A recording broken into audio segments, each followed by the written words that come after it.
Hola, queridos alumnos, estudiantado es la palabra correcta. Espero que estén muy bien y vamos a dar comienzo a una revisión de algunos aspectos que quiero que contemplen para sus planificaciones. Damos comienzo.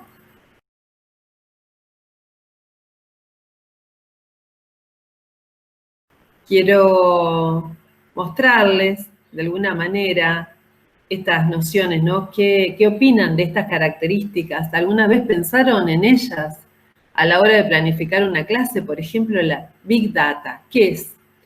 Y acá lo vamos a escuchar.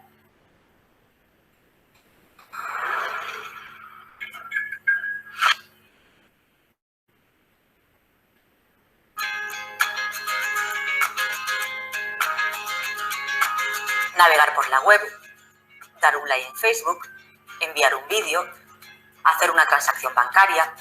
Hoy en día la capacidad de generar datos es tal que un smartphone tiene más capacidad de procesamiento que la NASA cuando el ser humano llegó a la Luna.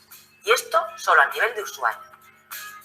Por otro lado, el auge del Internet de las cosas está provocando que cada vez más dispositivos estén constantemente enviando datos desde sus sensores, estimándose que para 2020 puede haber más de 200.000 millones de objetos conectados.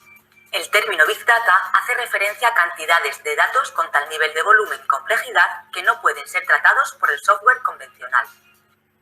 Bueno, verán la complejidad de la información y de los datos, por lo cual también tenemos que tener mucho cuidado a que esos datos, a todo lo que buscamos por Internet,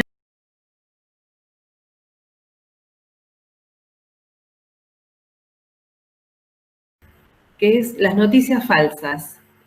Vamos a verlas. Las denominadas noticias falsas, ¿no? Las fake news. Y el otro tema que preocupa es el de las noticias falsas. El fenómeno de la desinformación. Hay distintos tipos de fake news. Es común escuchar el término noticia falsa o fake news como algo actual. Pero las noticias falsas existen hace muchos años.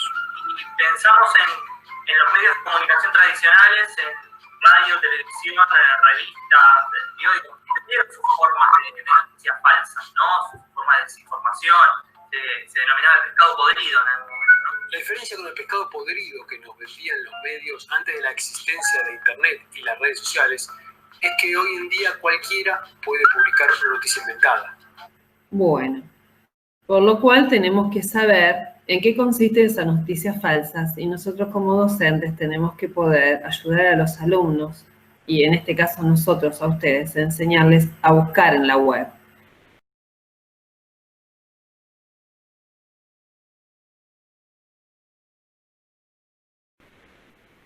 También van a encontrar, les voy a dejar, un presi sobre estas modalidades educativas mediadas por tecnología. En este presi van a encontrar la presencialidad, o sea, la forma de dar clase en forma presencial, en esta cuestión llamada asincrónica, digamos, cuando estamos en nuestras casas haciendo estos videos y después se los mandamos a ustedes, y sincrónicas cuando nos conectamos por Meet y tenemos una videoconferencia para mirarnos en el momento instantáneo, digamos. En ese mismo precio van a encontrar, que yo quiero que ustedes presten mucha atención, las formas de abordar los contenidos. Y los contenidos, ustedes bien saben que es una unidad donde podemos ver que en ellos se encierran conceptos, procedimientos, actitudes, destrezas, hábitos, ¿no? Esto de lo conceptual, actitudinal y procedimental. ¿Qué pasa con su abordaje en la presencialidad y a la distancia de la web? ¿Cómo lo planteamos? Muchas veces, si el docente es tradicional, va a seguir siendo tradicional en estos espacios. Por lo cual,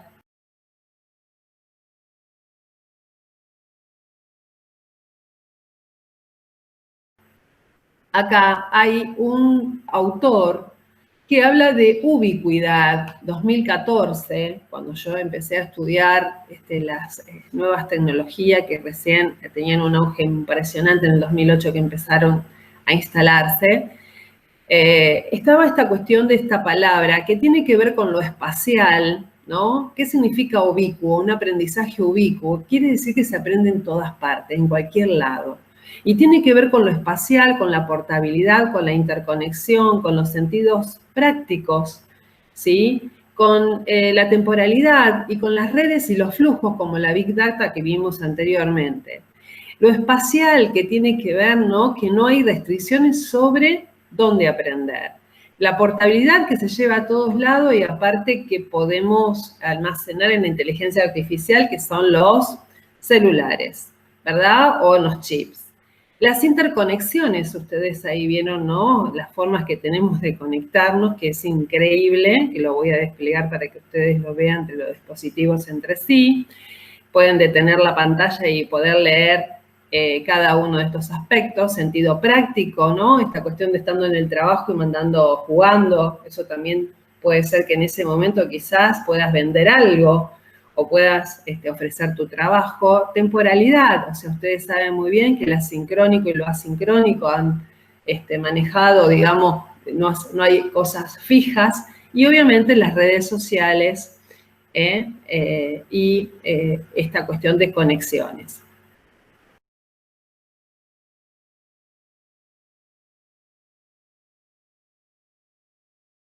A todo esto nosotros, por sí mismas, las tecnologías no nos garantizan modificaciones si no las pensamos en propuestas interesantes, desafiantes y críticas, por lo cual y por lo tanto debemos preguntarnos qué enseñar, para qué enseñar, cómo enseñar, qué recursos y materiales utilizar y cómo evaluar. Por esta razón es que podemos pensar la revisión sobre los procesos de enseñanza y de aprendizaje, la visión, perdón. Pensar en un proceso continuo y considerar la planificación como un proceso colaborativo. Esto tiene que ver con poder reflexionar sobre lo que creemos que se construyen los conocimientos, y mediadas con las TIC. Pensar en un proceso continuo significa que la planificación no puede ser hecha y se terminó, finalizada, sino que tenemos que ponerla siempre en cuestionamiento y poder pensar en propuestas diferentes, en modificarla, porque si no, queda ahí como muy encorsetada en esto que pensamos. Y obviamente que considerar la planificación como un proceso colaborativo hace que planificar con otros me permita pensar y modificar y crear e innovar nuevas propuestas.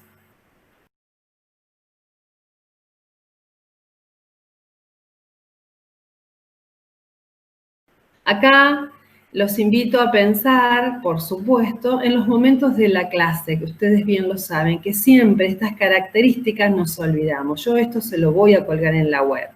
Voy a ir rapidito y no me voy a detener, porque ustedes se van a dedicar a estudiar profundamente estos aspectos que yo les estoy colgando.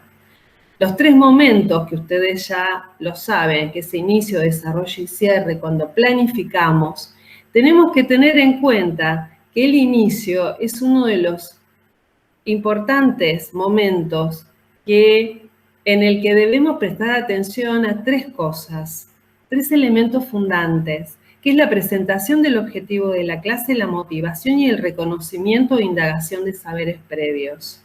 Aquí van a encontrar un documento donde van a ver unas orientaciones básicas para el diseño de estrategias didácticas, porque es importante que ustedes consideren las técnicas e instrumentos para empezar a emplear en sus clases, en sus propuestas.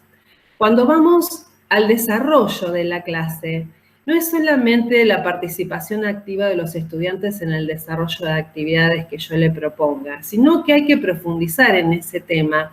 Y es una manera de aprender a hacer, no solo conocer como un receptáculo, sino como un verdadero laboratorio.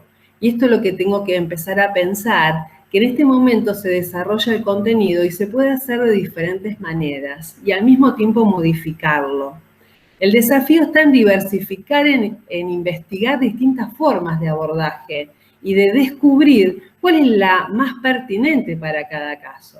Acá ustedes le van a desplegar ejemplos, ¿sí?, sobre formas que ustedes pueden llevar adelante para la elaboración de este proceso, de este momento de la clase sobre el desarrollo. También me voy a este aspecto, al cierre, que nunca se lo contempla y se invita a los estudiantes a efectuar una metacognición de lo vivido en la clase. Esto es fundante, es importante y vuelvo a ser reiterativa, ¿no? Y acá van a encontrar un muestre, cuando el alumno muestra lo que realizó, explica a sus demás compañeros lo que aprendió y el resto aprende de su compañero porque puede ser comunicable ese contenido, hace rico y, digamos, interactiva la clase. Bueno, hasta acá hemos llegado. Les mando un saludo enorme y cuídense mucho y nos vemos pronto.